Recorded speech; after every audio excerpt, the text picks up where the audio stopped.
What do Facebook bots and QAnon, the conspiracy theory group, have anything to do with Blades of Glory? On the surface, absolutely nothing. But dig deeper,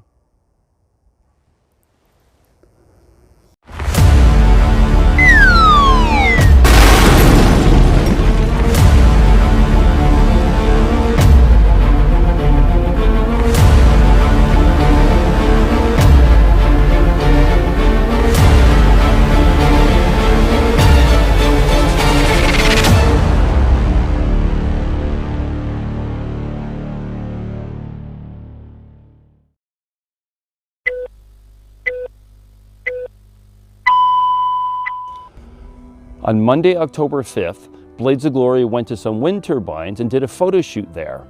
In addition to taking pictures, we also did some videos as well, trying to link the wind turbines to windmills and Blades of Glory Knights to Don Quixote, hence the 21st century Don Quixote, the takedown of a wind turbine.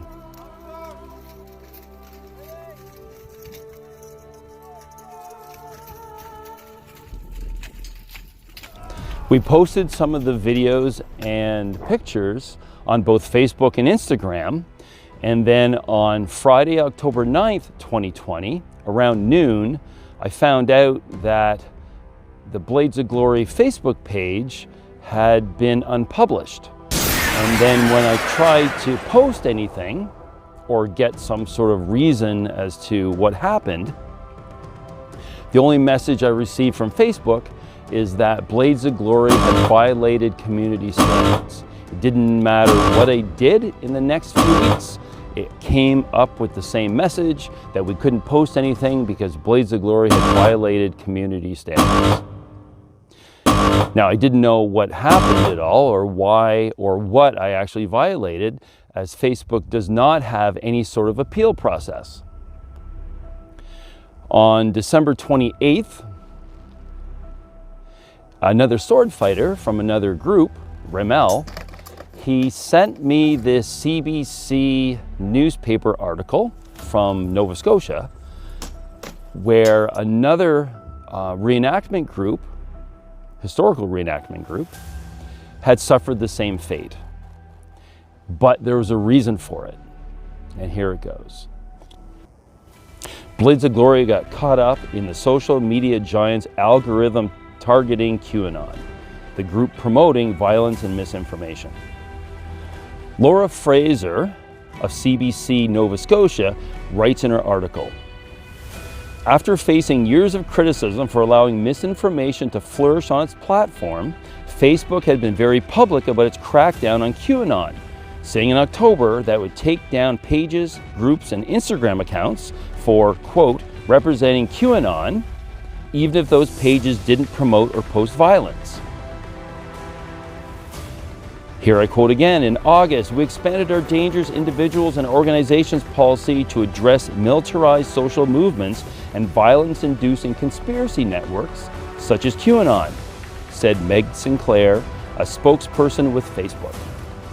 Still quoting, since then, we've identified over 600 militarized social movements, removing about 2,400 pages, 14,200 groups, and about 1,300 Instagram accounts they maintained. In addition, we've removed about 1,700 pages, 5,600 groups, and about 18,700 Instagram accounts representing QAnon. Laura Fraser continues, what's unclear, however, is how many of those accounts belong to people like the Halifax militia volunteers who had their page removed as well. When asked about the number of people who had found themselves mistakenly caught up by the algorithm, Facebook didn't provide those figures. Right now, the social network uses artificial intelligence to detect these groups like QAnon. A spokesperson said that there's so much content on Facebook and fewer people able to review what's flagged because of the pandemic. When it first announced it would ban these types of accounts, Facebook said that social network would analyze several factors in deciding whether to ban a group or account, including the title of the group, its description, and the posts and discussions featured on the page. Right now, however, there's no appeal process for people who mistakenly get caught up in this crackdown on QAnon, although a Facebook spokesperson said they're working on creating an appeal method for this particular situation. So that is the nuts and bolts of it. Basically, the Blaze of Glory Facebook page was removed from Facebook on October 9th, which we call that Q Day now, because somehow we got caught up in the Facebook bots that were removing any sort of pages or accounts associated with QAnon or the like. Now, it is a good thing that Facebook decided to take down pages similar to QAnon. I greatly appreciate that. It's long overdue. They should have been taking things like that off Facebook a long time ago, but at least they got it done. The bad thing is Collateral Damage, which happens to be Blaze of Glory, that we had our page removed because of QAnon people, which is frustrating. But we'll survive, and hopefully if you have it in your heart to subscribe to our YouTube channel, Mace Medieval Armored Combat Entertainment, or our new Instagram page, which is mace.combat, or our new Facebook page, which you can get to it by typing in mace.canada. You can see some really neat videos we put on, also some pictures. I have this hate on for social media. It took me, whatever this is, 5 months in order to try to get this video out. And I used to post daily. And when the page was removed, I found it extremely hard to do that, to the point that I didn't care at all. But anyways, we're back in the thick of things again, and hopefully shortly we'll be having some tournaments at our medieval park. We do have a really neat festival that we've run 5 years so far, and we're going to be running it at our own medieval park just outside of Hastings, Ontario, Canada.